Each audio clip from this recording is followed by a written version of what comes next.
सौरभ कुमार शाही जी हैं जो Sunday Indian magazine के साथ जुड़े हुए हैं असिस्टेंट एडिटर के तौर पे, और वो इंस्टीट्यूट ऑफ इंटरनेशनल रिलेशंस जो वार्सो यूनिवर्सिटी में है उसके विजिटिंग फैकल्टी भी हैं। मैं सौरभ कुमार शाही को आमंत्रित करूंगा अपनी बात रखने के लिए।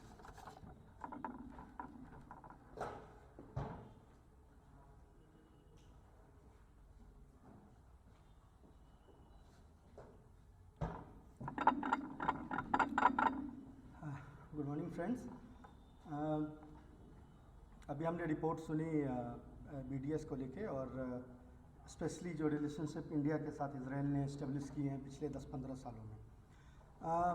अगर आप इजरायली पॉइंट ऑफ व्यू को देखें और तो आपको अंदाज़ा होगा कि एक बहुत ज़्यादा फोकस उन्होंने दो कंट्रीज़ पे रखी हैं कम से कम लास्ट 10 से 12 सालों में, इंडिया और चाइना। जो इसके पीछे एक मेजर रीजन है उनका, वो ये है कि उनको पता है कि वेस्ट में जहाँ धीरे धीरे पहले इन्फॉर्मेशन पे जो कंट्रोल उनका था, यानी नैरेटिव पे जो कंट्रोल था, वो इतना ज़्यादा था कि जनरल पब्लिक जो वेस्ट में होती थी, स्पेशली यूरोप और यूएस में, पहले यूरोप में ज़्यादा, उन्हें पता ही नहीं होता था कि एक्चुअली वहाँ पे हो क्या रहा है, और इसीलिए एक पब्लिक ओपिनियन को मोल्ड करना उनके लिए बड़ा आसान था। लेकिन इंटरनेट के आने से और जब इंफॉर्मेशन पे से कंट्रोल धीरे धीरे हटने लगा, तो स्पेशली यूरोप में एक मैसिव राइज आपको देखने को मिलेगा प्रो पैलेस्टीनियन सेंटिमेंट्स में। मैं चूँकि उधर ईस्टर्न यूरोप जाता रहता हूँ वहाँ लेक्चर्स के लिए, तो मैंने देखा भी है कि पिछले कम से कम 10 सालों में एकेडमिया में, स्टूडेंट्स में ही नहीं, जो जनरल पॉपुलेशन है, यानी ट्रेड यूनियंस या बाकी जो ऐसे इंस्टीट्यूशंस हैं, उसमें भी एक प्रो पैलेस्टीनियन सेंटिमेंट आई है, और उससे एक प्रेशर ग्रुप क्रिएट हुआ है। और उस प्रेशर के कारण आप देखते होंगे कि स्टेटमेंट्स जो है वो जनरली पॉलिटिकल स्टेटमेंट्स इस तरह की आने लगी हैं which was unheard of, which we could never expected a decade or so ago. US में बहुत स्लो है क्योंकि वहाँ पर एक सिस्टम बड़ा अलग है, वहाँ पे अभी भी इंफॉर्मेशन पे एक दूसरे तरह का कंट्रोल है, लेकिन वहाँ भी मूवमेंट्स होने लगी है। एक मेजर अगर आप देखें मेजर अचीवमेंट बीडीएस की, तो अमेरिकन एंथ्रोपोलॉजी एसोसिएशन, जो वहाँ की सबसे बड़ी एसोसिएशन है एंथ्रोपोलॉजिस्ट की, उन्होंने बाइकआउट किया, जनवरी में बीडीएस को अडॉप्ट किया है, और वो बहुत बड़ी आप उसको समझने की जीत है अमेरिका में, क्योंकि अभी तक इतनी बड़ी एकेडमिशियंस की बॉडी, स्टूडेंट बॉडीज़ तो कुछ थी जिन्होंने इसको अडॉप्ट किया था, लेकिन एकेडमिशियंस की इतनी बड़ी बॉडी कोई नहीं थी जिनका पैन अमेरिकन प्रेजेंस हो, जिसने अडॉप्ट किया था।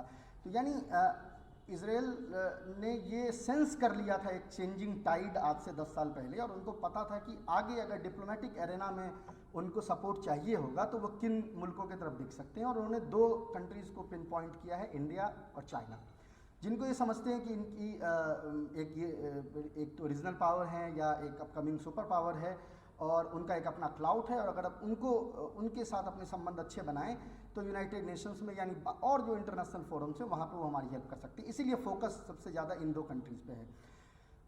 जहाँ तक यूरोप का सवाल है, अगर जैसे अभी बात की उन्होंने लेजिस्लेशंस की, आपने सुना भी होगा यूएस में कुछ स्टेट्स में और यूरोप में भी अब लेजिस्लेशंस के थ्रू चाह रहे हैं बीडीएस को क्रिमिनलाइज करने की। लेकिन जिस तरह का एक डेमोक्रेटिक इन्वायरमेंट, जिस तरह का एक कल्चर डेमोक्रेटिक इंश्राइंड है यूरोपियन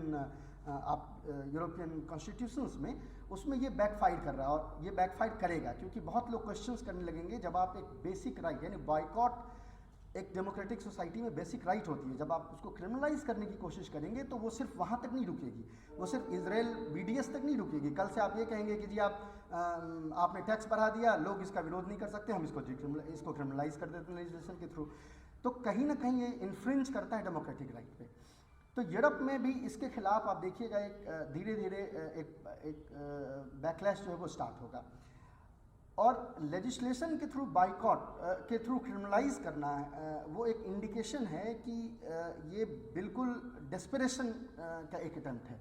ऐसा ही डेस्परेट अटेम्प्ट बिल्कुल आखिरी अगर आप सालों में देखें 85 के बाद करीब 92 तक देखें तो ब्रिटेन में भी या कुछ और यूरोपियन कंट्रीज़ में इस तरह की कोशिश जो है वो अपार्थाइड के अगेंस्ट जो मुहिम चल रही थी उसके खिलाफ भी की गई थी।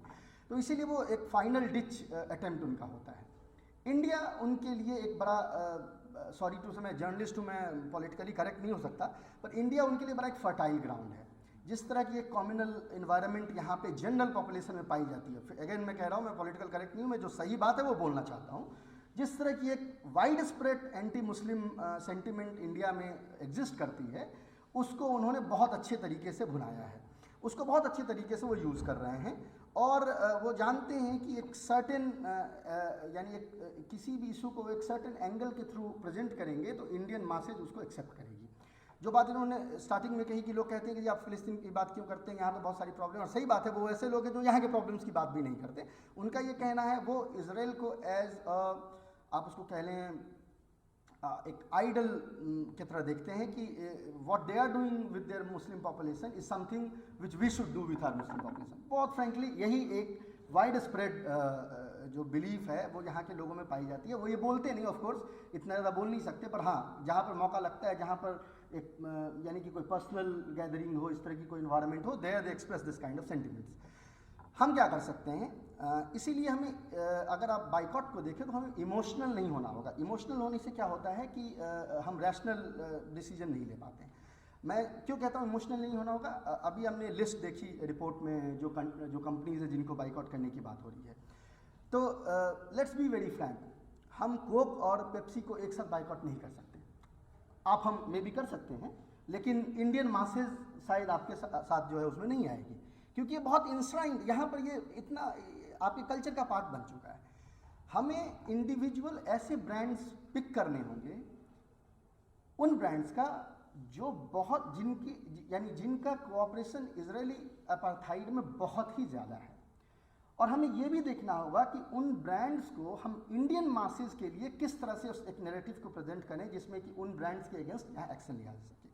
मेरा अपना सजेशन है, दो ब्रांड्स का मैं हमेशा बात करता हूँ। एक हेविट पैकर्ड जो HP कंपनी है कंप्यूटर की, और दूसरी जिसका कि मेंशन रिपोर्ट में नहीं है लेकिन साथ ही उसको ऐड करेंगे, वो बहुत इंपॉर्टेंट कंपनी है ग्रुप 4 G4S। आपने देखी होगी, एक सिक्योरिटी प्राइवेट सिक्योरिटी कंपनी है जिसको बहुत सारे गवर्नमेंट इंस्टीट्यूशंस में भी यूज़ की जाती है, मेरे ख्याल से कुछ यूनिवर्सिटीज़ में भी मैंने देखी है, और प्राइवेटली बहुत यूज होती है।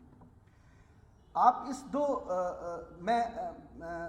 इन दो का मैंने नाम क्यों लिया, क्योंकि अगर आप इंडियन ऑडियंस को अगर आप कन्विंस करना चाहते हैं तो आपको उन्हें पहले बताना होगा कि क्यों ये चीज़ फिलिस्तीनियों के लिए ख़राब है, तो आपके लिए भी ख़राब है। जब तक आप ये इन्फॉर्मेशन उन्हें नहीं देंगे, when you have not convince them it is bad for them, till that time they won't come and help you in your endeavour. So let take for example G4S। पूरी दुनिया में एक मुहिम है सिक्योरिटी को प्राइवेटाइज करने के against में। सिक्योरिटी जब प्राइवेटाइज होती है तो रिस्पॉन्सिबिलिटी कम हो जाती है, अकाउंटेबिलिटी नहीं रहती, और उससे तमाम तरह की चीज़ें देखने को मिलती है। ब्लैक वाटर का केस आपने देखा होगा इराक में किस तरह से है। तो हमें ये प्रेजेंट करना, अगर हम G4S को बाइकआउट करना चाहते हैं तो हमें इंडियन मासेस को ये बताना होगा कि क्यों अगर हम अपनी सिक्योरिटी को प्राइवेट फर्म्स के हाथ में देंगे तो ब्लैक वाटर जैसी स्थिति हमारे पास उभर के आएगी। जब तक आप उसे इस तरह से मोल्ड करके अगर वो नैरेटिव आप जब तक नहीं बनाते तब तक लोग यहाँ कन्विंस नहीं होते। उसी तरह से हेविट पैकर्ड को जब आप टारगेट करेंगे तो आपको ये टारगेट करना होगा कि किस तरह से इंफॉर्मेशन कंट्रोल, यानी ये वो कंपनीज़ हैं जिनके पास जो डाटा सर्वर होस्ट करते हैं, ये वो कंपनीज़ हैं जो यानी नेटवर्किंग का काम करती हैं, जो मैं IT नेटवर्किंग की बात कर रहा हूँ। यानी आप जो भी कुछ करते हैं ये डाटा इनके पास स्टोर होती है। अब इसको हम कैसे लिंक कर सकते हैं, और ये इसको इस तरह से लिंक कर सकते हैं कि अगर आपने देखा होगा जहाँ पे इंटेलिजेंस कोऑपरेशन की बात इंडियन इंटेलिजेंस और इजरायली इंटेलिजेंस के बीच हो रही है, वहाँ पे एक चीज़ ये बार बार कहते हैं कि शेयरिंग ऑफ डेटाबेस। ये शेयरिंग ऑफ डेटाबेस क्या है? ऐसा क्या हमारे ऐसा कौन सा ऑर्गेनाइजेशन इंडिया में एक्टिव है जो इजराइल में भी एक्टिव है या दोनों के लिए थ्रेट है? हम हैं। यानी हम आप जैसे लोग एकेडमिया में, जर्नलिज्म में, बाकी ऐसे लोग जिनको यहाँ की गवर्नमेंट थ्रेट समझती है उनको वहाँ की गवर्नमेंट भी थ्रेट समझती है। हमारे आपके नाम, हमारे आपके यानी इन्फॉर्मेशन जो है वो डाटाबेस शेयर होने की बात हो रही है, और कोई स्पेशल डाटाबेस यहाँ पे नहीं है। तो हमें ये बताना होगा लोगों को कि अगर हमारे इन्फॉर्मेशन, चाहे आप आधार कार्ड हो, चाहे इस तरह की कोई भी चीज़, अगर वो इन्फॉर्मेशन हम कहीं सेव कर रहे हैं और उसकी होस्टिंग हेविट पैकेट जैसी कंपनी अपने डाटा सोर्सेज पे, यानी उसको डाटा को होस्ट कर रही है, कहीं पे सर्वर्स को होस्ट कर रही है, और अगर वो सर्वर या उस डाटा को आप एक्सचेंज करते हैं इसराइल के खिलाफ, इसराइल के साथ, तो हमारे लिए खतरा है, इंडियंस के लिए खतरा है, नॉर्मल जो हिंदुस्तानी है उनके लिए खतरा है। तो हमें कहीं ना कहीं ये नैरेटिव बनानी पड़ेगी कि जब तक हम इस तरह से नहीं प्रेजेंट करेंगे, शायद उनके लिए वो अट्रैक्टिव जो है वो प्रोपोजिशन ना लगे। ये बहुत इंपॉर्टेंट है हमारे लिए। दूसरी बात, political participation. Again frankly speaking, हम बीजेपी और कांग्रेस को तो कन्विंस कर नहीं सकते कि आप जो है वो इसराइल के साथ अच्छे संबंध ना बनाएं। ये तो शायद मुमकिन नहीं है। अगर आप ऑप्टिमिस्ट हैं तो हो सकते हैं, मैं नहीं हूँ, मैं जर्नलिस्ट हूँ, ऐसे भी प्रिंट जर्नलिस्ट से निकल होता है। तो मुझे तो नहीं लगता कि आप कन्विंस कर सकते हैं बीजेपी और कांग्रेस को। कहाँ से आप स्टार्ट कर सकते हैं? आप स्टार्ट कर सकते हैं लेफ्ट पार्टी से। आप स्टार्ट करते, देखिए बोलने वाली बात है, लेफ्ट पार्टी भी बहुत फिलिस्तीन का सपोर्ट करती है, पर मुझे पता है क्योंकि मैं मिडिल ईस्ट कवर करता हूँ, जब कोऑपरेशन की बात आती है तो बैकडोर उनकी भी कोऑपरेशन चलती है, और सब जानते हैं बंगाल की गवर्नमेंट ने भी कोऑपरेशन की उनके साथ जब कम्युनिस्ट सरकार थी वहाँ पे।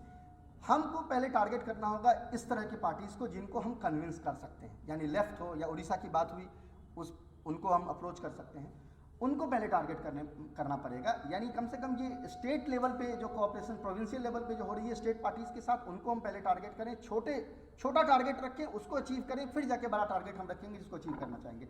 शुरू में आप बहुत बड़ा टारगेट रखेंगे, आपसे अचीव नहीं हो पाएगा, क्योंकि ये बहुत मुश्किल है। क्यों मुश्किल है मैंने पहले बता दिया, आपके यहाँ इन्वायरमेंट नहीं है कंड्यूसिव, बाकी कंट्रीज़ में है। वेस्ट में लोग सोचते हैं, उनका तरीका है सोचने का, वहाँ वो फिर भी सोचते हैं कि हम चीज़ कर सकते हैं नहीं, हमारे यहाँ उस तरह की तार्किकता भी है नहीं। तो हमें बहुत रियलिस्टिक होना होगा, इमोशनल नहीं होना होगा इस चीज़ में, पहली बात। दूसरी बात, इजराइल के लिए जो ये इस तरह की जो कॉपरेशंस होती हैं उसमें पैसे से ज़्यादा उनके लिए उनका जो रेपुटेशन है वो बहुत बड़ी चीज़ है। हमें रेपुटेशन को पहले टारगेट करना होगा। पहले क्यों टारगेट हमें करना होगा रेपुटेशन को? क्योंकि वो ऐसी चीज़ है जो उनको हार्म करती है सबसे ज़्यादा। वो कैसे हो सकती है? यानी एकेडमी और फिल्म की हम बात कर रहे थे, ये उनके लिए बहुत इंपॉर्टेंट है। देखें, आप टेक्नोलॉजिकली कहीं पे इन्वेस्ट करें, आप उनके साथ कॉपरेशन करें, ये अपने आप में अलग बात है, लेकिन पूरा का पूरा एक ब्रांड इजराइल करके जो कैंपेन पिछले 5-7 सालों से चल रहा है, जिसको वो प्रमोट कर रहे हैं, वो उनके इमेज मेकओवर की जो कैंपेन है उसको हमें कोशिश करनी होगी डेंट करने की।